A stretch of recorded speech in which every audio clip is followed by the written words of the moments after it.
तो शबूद आहे, रामजी सकपाळचा.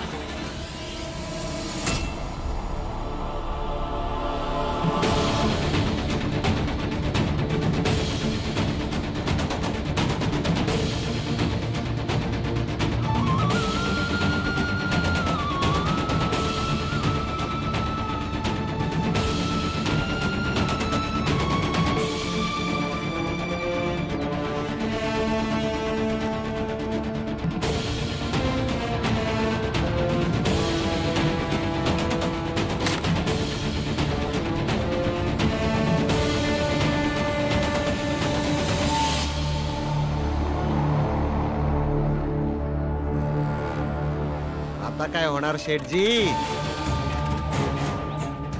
काय चायवाले साहेब, आन ह्यो ज्ञानी पुरुष. हे बघा, आता ध्रुव शेठजींसाठी आणि सगळ्या गावासाठी मेलाय. मग कायद्याप्रमाणे त्याचा अंतिम संस्कार तर व्हायलाच पाहिजे. म्हणजे मग हे निश्चित होईल आपल्यासाठी देखील आणि ध्रुवसाठी पण की आता सगळं काही संपलंय आणि येणाऱ्या भविष्यात आपल्या कुटुंबासोबत भेटण्याचा आणि आपल्या समाजात रमण्याचा आणि पिढीच्या संपत्तीवर हक्क गाजवण्याचा असे कुठलेच अधिकार राहणार नाहीत.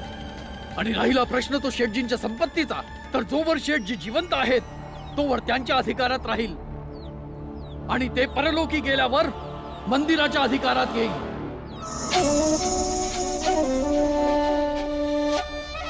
वेड लागलाय का पंडितजी? डोकं खराब झालंय का तुमचं?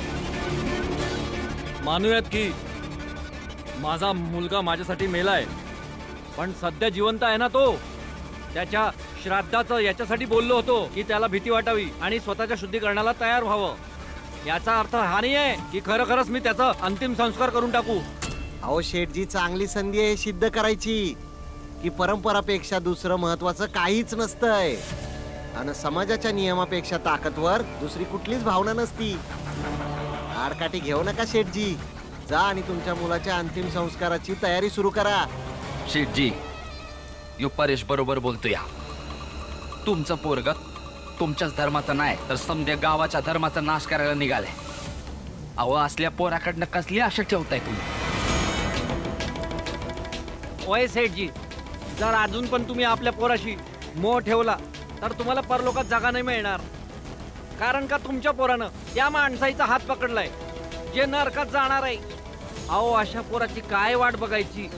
आता एकच रस्ता उरलाय शेठजी, स्वतःच्या मनावर दगड ठेवा आणि पोराचा अंतिम संस्कार करण्याची तयारी करा. मंगेश, चल माझ्या बरोबर काही बोलायचंय.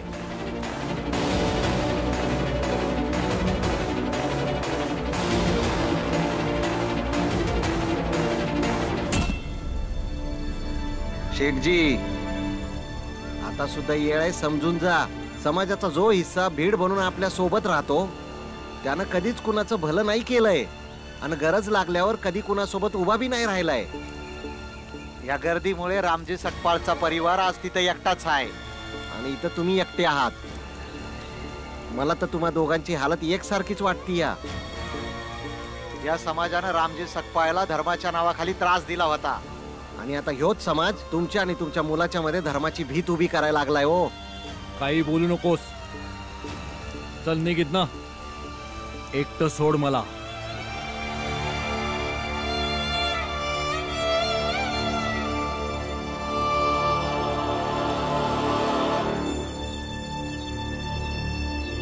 भीम, थांब ध्रुव. भाऊ, बाबा, भाऊ, बाबा, तू आलास? बाबा तुम्ही आलात?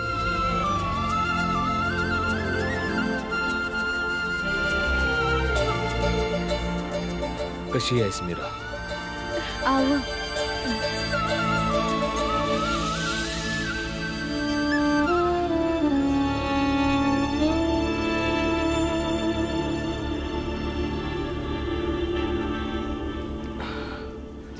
ध्रुव बाळा, मला असं वाटतंय की तुला इथनं आत यायला नाही पाहिजे.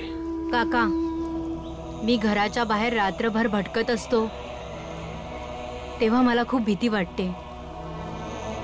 कधी जनावरांची तर कधी पावसाची. आणि जर त्यांच्यापासून वाचलो तर मग एकटेपणाशी. मला पण तुमच्यासोबत येऊ द्या ना आत. आजपर्यंत नाही आलो तेव्हा मी त्यांच्यासाठी जिवंत होतो, पण आता तर मी त्यांच्यासाठी मेलो आहे ना, तर मग आत येतो. आणि मी तुम्हाला वचन देतो की माझ्यामुळे तुम्हाला काही त्रास होणार नाही. मला आत येऊ द्या ना. वय बाबा, आज पतुर्त ध्रुव त्यांच्या समाजाचा भाग होता, त्यामुळे त्याचं आपल्या संग राहणं बरोबर नव्हतं. आता त्या लोकांनी त्याला आपलं मानाया नकार दिला. आणि ज्या लोकांना ते नाकारत्यात आपण तेच आहोत. आणि आज ध्रुव बी तोच आहे. पर भीम, आज जसा चौकाट वलांडल याचं अस्तित्व हरवून जाईल. आणि मग अस्तित्वाशिवाय आयुष्यभर कसा काय जगणार हा? म्हणून आता त्याला त्याच्याच जगात राहू दे. म्हणजे एक तरी मार्ग राहील का तो त्याच्या घरी जाऊन आपल्या बाबाला भेटू शकल. कारण शेठजी कशी भी असली, चांगले वाईट आहे, पर हाय तर बापच ना.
याचा अर्थ मंजुळाचं लगीन अजून पतूर झालं नाही.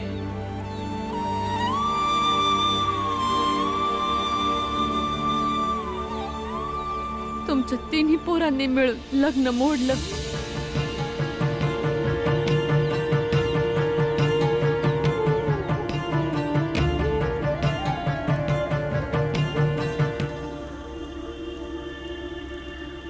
मला असं वाटलं की माझ्या पोरीचं लगीन झालं.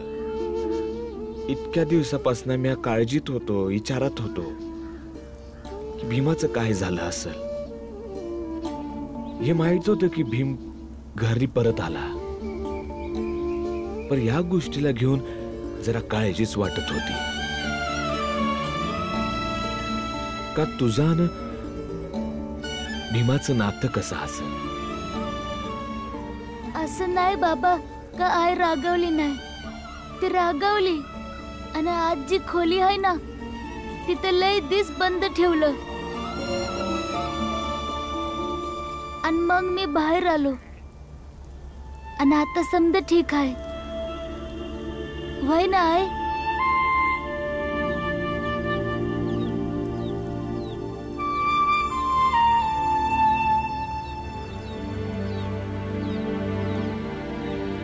आता ठीक आहे. बस या समध्यामध्ये कोणीतरी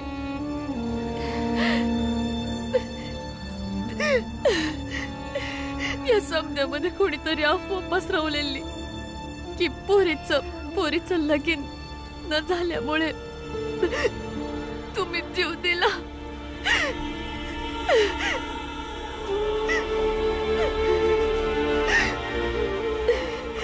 नंतर काय ते कळलं की तो कोणी त्यांचाच माणूस होता.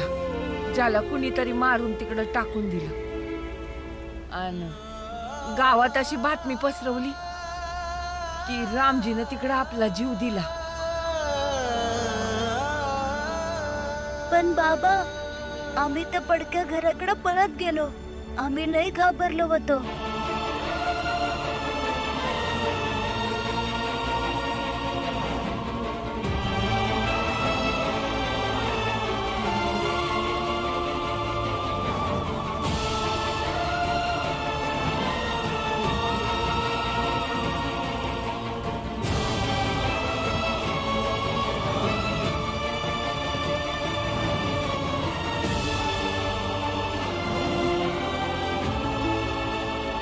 याचा अर्थ एवढं समज झालं.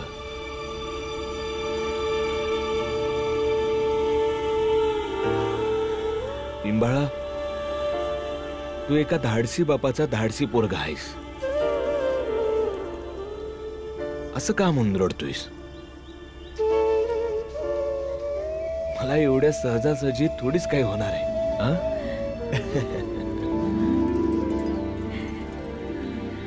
मला काय ठाव नाही. तुम्ही आम्हासने सोडून कुठे बी जायचं नाही.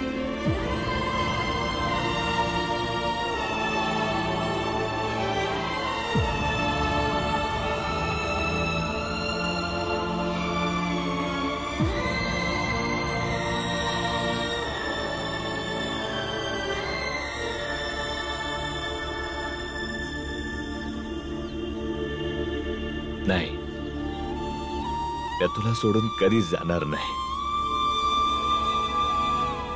पर भीमबाळा, माझी एक गोष्ट कायम ध्यानात ठेवायची. भावुक होणं, प्रेम असणं, ह्या समजा वेगळ्या गोष्टी आहेत. पर माणसाला आतून धीट असलं पाहिजे.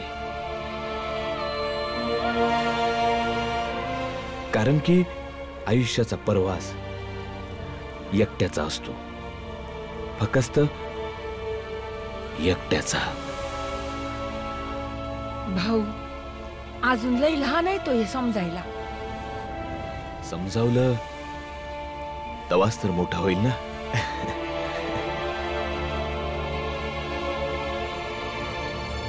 बरं,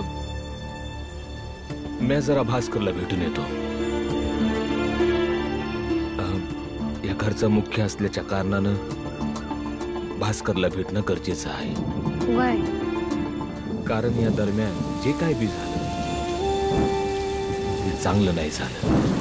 राम नाम सत्य, राम नाम सत्य, राम नाम सत्य, राम नाम सत्य, राम नाम सत्य, राम नाम सत्य, राम नाम सत्य, राम नाम सत्य, राम नाम सत्य, राम नाम सत्य, राम नाम सत्य, राम नाम सत्य, राम नाम सत्य, राम नाम सत्य.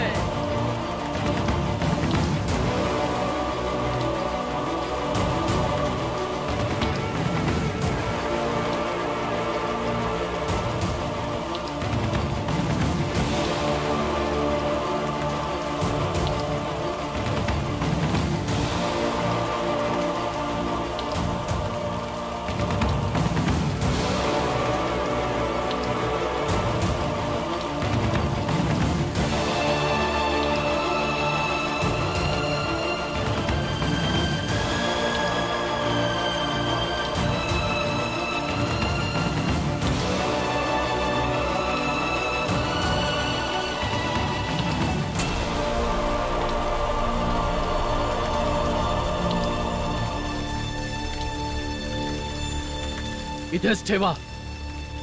अंतिम संस्काराच्या सर्व विधी इथेच केल्या जातील, याच रामजी सकपाळच्या घरासमोर, जेणेकरून त्याला लाज वाटेल की त्याने पाठिंबा दिल्यामुळे या गावातला एक जिवंत माणूस कसा मरून जातो.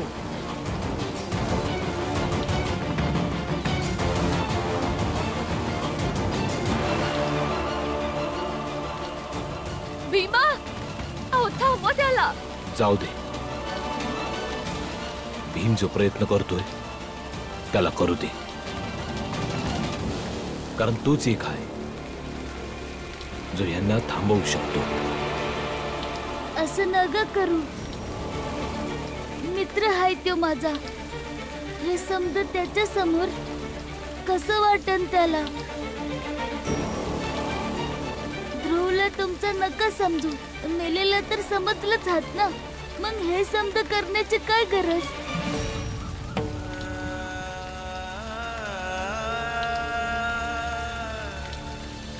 अरे तू तर आमच्या परंपरेला मानतच नाही, तर मग तुला वाईट कसलं वाटतंय. आणि ऐक भीमराव, हे सगळं काही तुझ्याच मुळे होत आहे. मग स्वतःच्या डोळ्यांसमोर हे सगळं होताना पहा आणि आनंदी हो. वय मी नाही मानत हे समज, पण माझा मित्र तर मानतो ना. त्याच्या आयुष्याशी हे समज जोडलं गेलंय आणि त्याच्या भावनांसाठीच हे सांगतोय.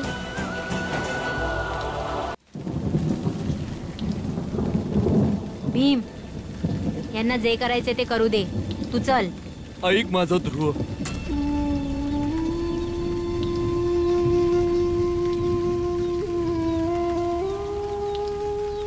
माझं ऐक बाळा. आपल्या स्वतःचं शुद्धीकरण करून घे, मग आपण एकत्र घरी जाऊया. बाबा, त्रास करून घेऊ नका. खुश व्हा की तुमचा मुलगा त्याच्या आईच्या जवळ चाललाय. माझी आई मेली होती तेव्हा असंच काहीतरी झालं होतं. आज मी मेल्यावर सुद्धा असंच काहीतरी होतंय. काही बोल नकस ध्रुव. भीम, तुला तर माहिती आहे ना की आईच्या जवळ राहायला मला किती आवडतं. करू दे ह्यांना माझं श्राद्ध. म्हणजे यामुळे मी माझ्या आईच्या जास्त जवळ जाईन. चला या शेठजी, चला या. वेळ निघून चाललीये.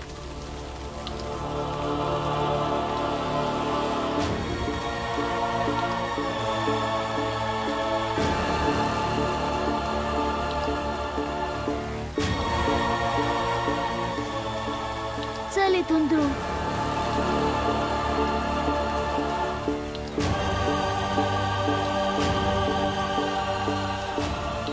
चला शेठजी.